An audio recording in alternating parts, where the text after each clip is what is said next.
Arab രാജ്യങ്ങളെ കൂടെ നിർത്താൻ തന്ത്രങ്ങളുമായി അമേരിക്കൻ പ്രസിഡന്റ് ഡൊണാൾഡ് ട്രംപ്. ഉപരോധം പിൻവലിച്ചതിന് പിന്നാലെ സിറിയൻ പ്രസിഡന്റ് അഹമ്മദ് അൽ ഷാരയുമായി ട്രംപ് കൂടിക്കാഴ്ച നടത്തി. ഖത്തർ സന്ദർശിക്കുന്ന ഡൊണാൾഡ് ട്രംപ് നാളെ UAE തലസ്ഥാനമായ അബുദാബിയിലുമെത്തും. സൗദി അറേബ്യയ്ക്ക് വേണ്ടി എന്തും ചെയ്യുമെന്നായിരുന്നു റിയാദിൽ വെച്ചുള്ള ഡൊണാൾഡ് ട്രംപിന്റെ പ്രഖ്യാപനം.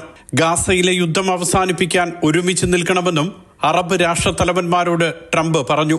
സിറിയക്കെതിരായ ഉപരോധം പിൻവലിക്കുന്നതായി പ്രഖ്യാപിച്ചെന്ന് മാത്രമല്ല, പ്രസിഡന്റ് അഹമ്മദ് അൽ ഷാരയുമായി കൂടിക്കാഴ്ച നടത്തുകയും ചെയ്തു.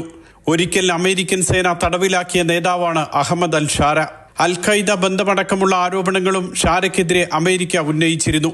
25 വർഷത്തിന് ശേഷമാണ് സിറിയൻ പ്രസിഡന്റും അമേരിക്കൻ പ്രസിഡന്റും തമ്മിൽ കൂടിക്കാഴ്ച നടത്തുന്നത്. മാത്രമല്ല, ഇസ്രായേലിനെതിരായ നിലപാടിൽ മാറ്റം വരുത്തണമെന്നും മറ്റ് GCC രാജ്യങ്ങൾ മാറ്റം വരുത്തിയിട്ടുണ്ടെന്നും ഷാരയോട് ട്രംപ് പറഞ്ഞു.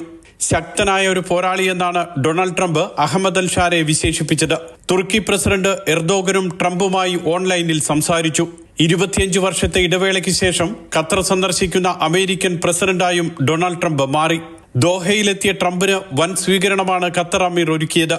UAE തലസ്ഥാനമായ അബുദാബിയിൽ നാളെ എത്തുന്നതോടെ ട്രംപിന്റെ ഗൾഫ് പര്യടനം പൂർത്തിയാകും. പ്രസിഡന്റ് പദത്തിൽ തിരിച്ചെത്തിയ ശേഷം സ്ഥിരം സുഹൃത്തുക്കളായ കാനഡയും മെക്സിക്കോയും ബ്രിട്ടനും സന്ദർശിക്കാതെയാണ് ഇത്തവണ ട്രംപിന്റെ ഗൾഫ് പര്യടനം.